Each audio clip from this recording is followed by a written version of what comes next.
Today's Quranic word of the day is Kafir. Kafir is commonly understood to mean disbeliever. However, the literal meaning of Kafir is someone who covers.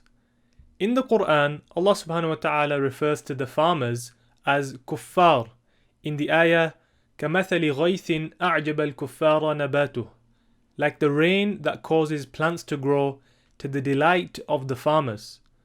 Farmers are called kuffar as they cover the seeds with soil so that they grow. A disbeliever is called a kafir because they cover the truth in their hearts with rejection. You can also be a kafir towards a blessing you have been given, meaning that you are ungrateful. So be grateful for all the blessings you have been given, most importantly, guidance to Islam. Assalamu alaikum wa rahmatullahi wa barakatuh.